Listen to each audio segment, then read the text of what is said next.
Hello, everyone. Welcome to Sprint 29 education session. So we got a bit to get through today, so strap on in and I hope you really enjoy it. I'm super excited to bring it to you because we're seeing some really awesome innovations and some evolution of our awesome program. So yeah, let me just get it on up and let's kick it off.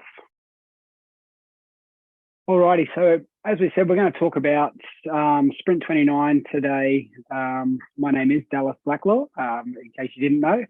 And as I said, super excited to bring this to you today and get some real clarity around some of the changes and evolutions that have happened with this release, and then continuing on to Sprint 30 as well. I'm not sure how much you've heard about the release or heard about some of the changes that have occurred, but it's yeah, it works. It's amazing. So let's get it on. So today's objectives of our education session is talking about the inspiration of Sprint 29. We're going to explore learning of the tracks, especially 3 and 5, and then the power of you. So what you bring to the program and what makes it different from each person that teaches it. So first things first. So the inspiration behind Sprint 29. So it's different. So there's a different feel with the music. There's a slightly different feel with the workout plan and how we use our loads and how we use our tempos. I can say from experience, it is all super effective, and it still really sits in what we know to be HIIT training. So what I'm going to try and get across to you guys today is how we can still use what we know as far as using our loads and our tempos, and how we can explain that to the people in our classes so it still makes sense and they still get the benefits of our awesome HIIT program. So you'll hear Glenn say right from the get-go that this release is all about feel, focus, and the music. So you're going to get opportunities to use the music in a different way in this release, but also using the subtle changes and really committing to knowing the workout plan 100%, so we can really create that HIIT experience with the music provided. A big difference with this one is that there's 3 power tracks, but we use power in a totally different way in each one. So it's linked together, so you can refer to each power track to differentiate the one that you're currently in. So let me explain. So in our accelerated warm-up, we use power with a heavy load. So we call it heavy power training. So with our heavy load, what we've known in the past is a heavy strength load keeps us on the beat or slightly off the beat. So what we need to know, and what we need the people in our sessions to know, is that yes, when we're going heavy, we still want all those feelings that we get when we're holding a heavy strength load. Our focus is going to be seeing if we can maintain the tempo. So it may not be as heavy as what you've used in the past, but it's still not moderate to heavy. It is still in that heavy zone, but it allows you to hold the tempo. So in our accelerated warm-up, we use that heavy load, but then we have an opportunity to aim for a power tempo. So we call it heavy power training. So we've got a heavy load, but we're aiming to be on or in front of the beat. So that's the first way we use our power training in both our accelerated warm-up in our track 1 also. Then in our next power phase that we use it for, we call it running. So it is just enough moderate to heavy to allow us to feel balanced out of the seat and allow us to run over the top of the tempo when we're both out and in the seat. So we've got our heavy power load, and then we've got that balancing the body weight, allowing us to keep a fast tempo, running in front of the tempo, in and out of the seat in our second power phase. And then our third power phase, we use our more traditional moderate to heavy challenge to stay in front of the tempo, really driving the heart rate up. So identifying 3 ways that we're using power is going to enable you to explain how they are different and how they are beneficial to the people in your classes, so they can actually find the load that they need. So track 5, and we'll go into this a little more later, but it is having an opportunity to refine our heavy load when we're working strength. So we do a strength endurance track in track 5, and the aim for that track is to hold the tempo the whole time using a heavy load. So again, we're going to start with that heavy load that we know, or that heavy feel. We're going to hit the tempo, but you'll hear Karan say that it's not a one-shot turn. So there's an ability for us to refine our load, our heavy load, as we go along in our strength endurance, giving ourselves what we need to enable us to hold the tempo, and then an opportunity to go on or in front of the tempo at the tail end of the track to really increase the training benefit. So continuing on with our exploring 3 and 5. So in our track 3, our sprints. So this is going to be another change from what we're used to with our sprints. So sprints, we're used to hitting maybe 25-second sprints as fast as we can, maybe 30, maybe 40, but shorter efforts with our sprints. So in this track 3, in our sprint track, we have 2 blocks, and it's speed endurance. So we're going to go light to moderate, but slightly closer to moderate.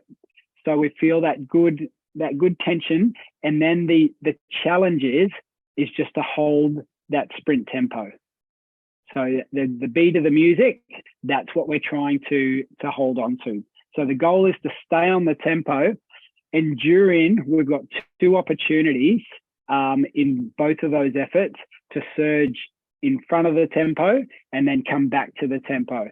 And in that time, we get an optional opportunity to use our bodies in a really subtle way to get the feel of the music and move in front of the beat and then back onto the beat. So it's a dropping of the chest and then a slight lift of the chest, a drop as we surge, and then a lift as we come back to the tempo.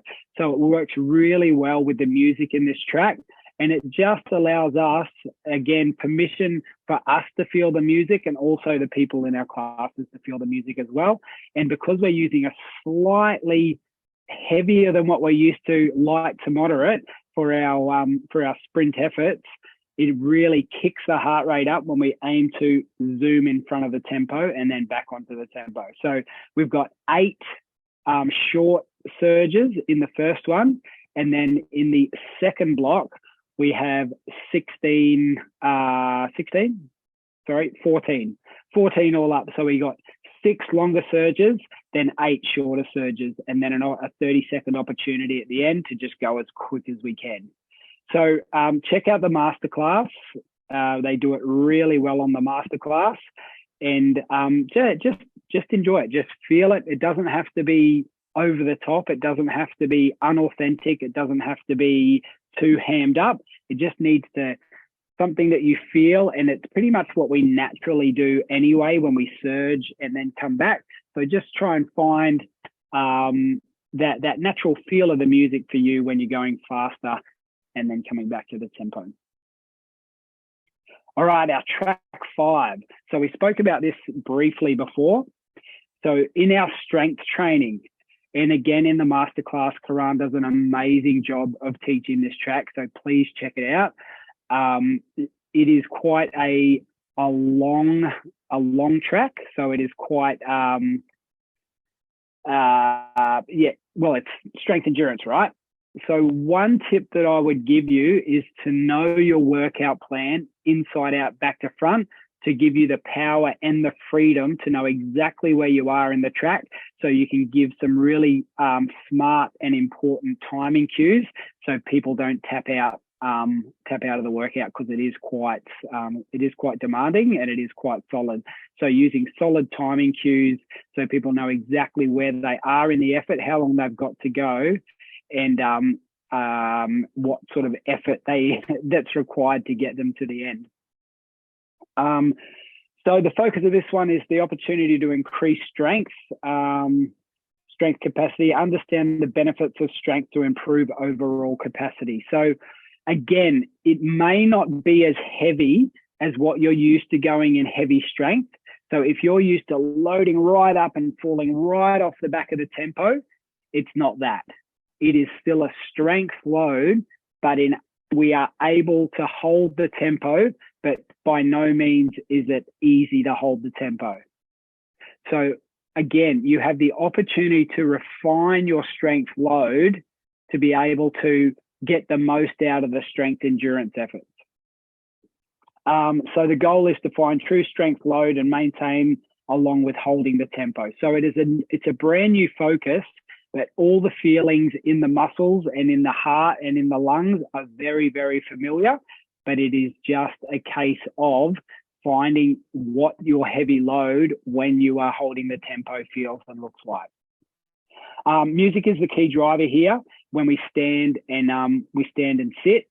Again, I'll come back to, we need to commit, guys, to learning this release inside out. So I know that sprint in the past, the music basically tells us when to stand, when to sit. So we can just breeze over the notes and go, yep, we've got this. This is not that.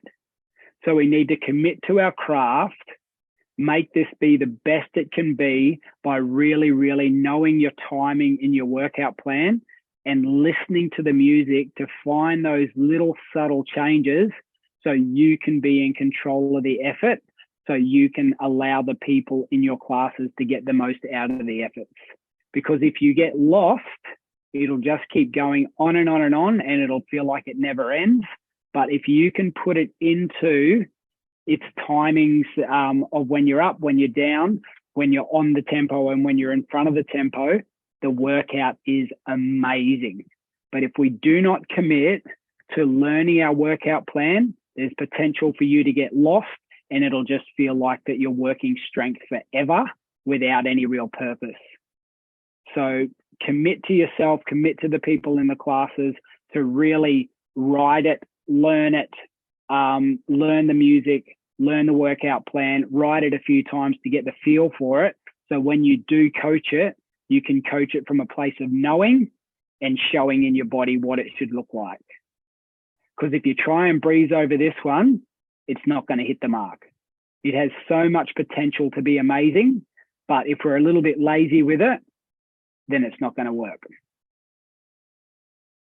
Okay.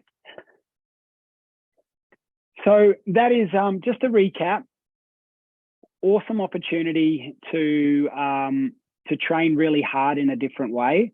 And what I've discovered personally from learning it is that I've had to dive a little deeper into the music and into the workout plan and really, really learn it track by track, and then understand the whys and the hows of what we need to do with our load and our tempo to get the point across and to get the training benefit.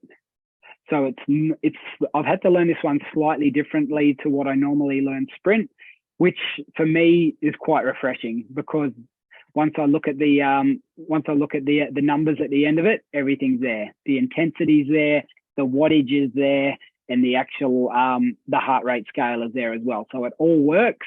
We just need to commit to learning it. And they say this in the masterclass, like this is different, this is new, and it is different is good. Like the evolution, as this program evolves, they're going to be testing stuff. They tested this 29 and 30 in Auckland, and the feedback was super, super positive.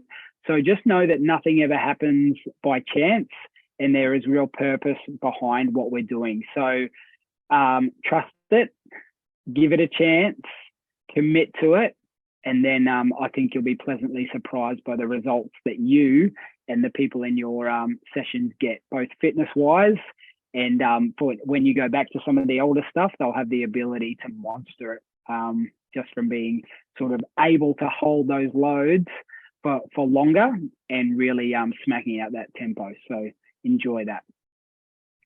So moving on to the next part of our education, and a big part of the success of Sprint 29 and beyond is our approach, what we call the power of you. So no one can teach like I teach, and I sure as hell can't teach like anybody else, because I'm me and you're you, and you have some amazing strengths. So what we need to do is tap into our authentic self, what we do well and what our strengths are that make us awesome coaches and awesome instructors. So let's have a little chat around what you can bring to enable you to get the most out of this release and every release before and after this one. Comes down to showing enjoyment. And if you've ever done a module with me, you'll hear me say this: the best way to show enjoyment is to actually really, really enjoy it. So to actually show your passion and love for the program, and don't be shy about, wearing your heart on your sleeve and absolutely owning it, and showing vulnerability, showing enjoyment, showing intensity, all of those things, because once you do that and people see that, then gives people in your sessions the ability to do that as well. So at the end of the day, we're riding a bike, we're training HIIT. Yep. It's what we bring individually to our classes that keep people coming back and provide that, well, we get the workout plan, the music, but we bring it to life. So what does it look like? So body language and facial expressions. So if you've ever seen me teach and work, you'll know that I do ugly really, really well, because I just show it on my face with my facial fireworks, and it's not always pretty, but it's always entertaining. So don't be scared to show that you're working hard. And the best way to show that you're working hard is to actually work hard. So what does it sound like? So we use our voice. We use vocal contrast depending on what type of training we're doing. So if we're training fast, we might talk a little faster. If we're training slow strength, we might talk a little slower. And if we're training power, we might be explosive and energetic in our voice. But then just as importantly, using silence. So allowing the music and the intensity to land in your classes is going to be way more powerful than you potentially screeching and yelling at everyone the whole time.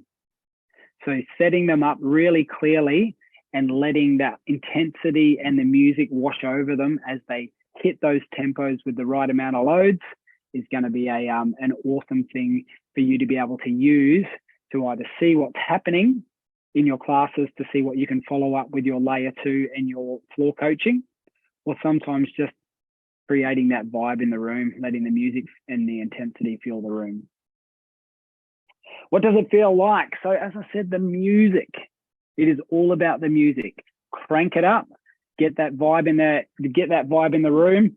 And being in the program essence is, even though the music in this one has changed a little, we still need to coach in the essence.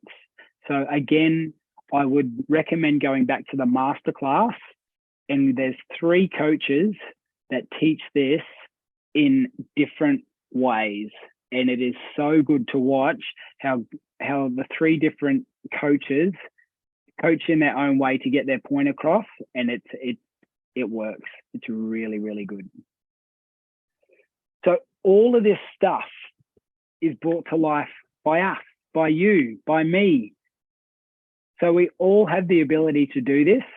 It's just doing the work so it looks and feels like it should. Again, I know that I'm banging on about this, but commit to learning this release better than you have any other release. And then that experience from you doing that, having that super deep dive, using the manual, using the music, knowing your workout plan, finding out why we're doing what we're doing, and then bringing that to life in your coaching and how you ride it, that's what's going to set 29 on fire and going to set it apart from everything else that you've done. So sometimes we get opportunities and we can either the easy way is to just go, this is different. I don't like it. It's not what we're used to. Or step into your strength, step into your fear, step into your bravery, and just make it the best damn experience that you can. And then you'll find that all those fears, all those apprehensions will disappear as you actually find that this release is just an absolute killer. So I'm so excited to hear everyone's thoughts about it after you've ridden a few times and taught it, and then seeing some of the numbers actually posted on your social so we can see what it's doing to your heart rates, how much wattage you're putting out, all of that type of stuff, because it works. It really, really works. So super excited. Workshops this weekend. So this one is extra special because I feel like I just want to rip it up, because I just am so excited that this change is happening, and it just is going to be, as we say, a game changer. So enjoy yourselves, ride it a few times, ask questions at workshops, and obviously threads and stuff like that. Just, yeah, what you love, what you struggled with, whatever it is, yeah, we want to know. So super excited for you guys. Sprint 29, thank you so much for listening. I will see you on the other side. We're going to be a whole lot fitter and stronger. So enjoy. This is Dallas signing out, and I will see you on the other side of 29 as we work our way to 30. Right on. Catch you later. Bye-bye.